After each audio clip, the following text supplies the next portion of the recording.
Concord was an engineering marvel and one of the best looking aircraft ever to fly in the sky.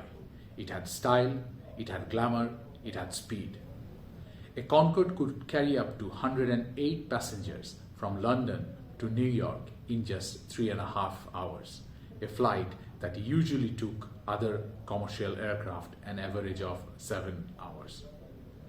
Jointly developed and manufactured by Soothe Aviation and British Aircraft Corporation, Concord created resources and capabilities that were valued by the customers. The service it offered was rare. Engineering used in developing the aircraft was not easy to imitate, and it had a strong organizational support. It seemed it had a strong competitive advantage along with a first mover advantage. Yet, Concord failed to continue operating. The field of strategic management can explain the reasons why it failed. VRIO framework developed by J. Burney is used to understand an organization's resources and capabilities, and Pastel Analysis developed by Francis Aguilera is used to scan the macro environment. If the case of Concord is placed on VRIO framework and Pastel Analysis, reasons of its failure to continue becomes apparent. From a broader angle, Concord fulfilled all 4 criteria of VRIO framework. It created valuable resources and capabilities. The capabilities were rare, inimitable, and organization-wise supported. However, authors of the book Fundamentals of Strategy mentioned that the product or service that organizations create through resources and capabilities needs to be valuable to customers, needs to take advantage of opportunities, and needs to be provided at a cost that still allows the organization to make the expected returns. Concord could not fulfill these criteria. Air France and British Airways, the only 2 airlines that had Concord in their fleet, could not do anything about the low passenger numbers.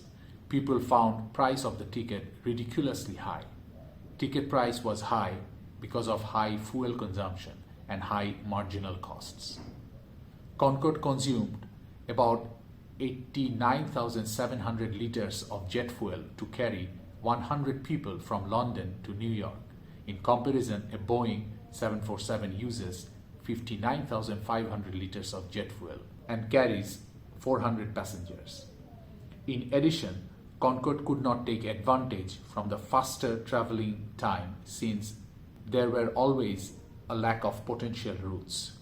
It could not fly on long routes and not feasible for shorter routes.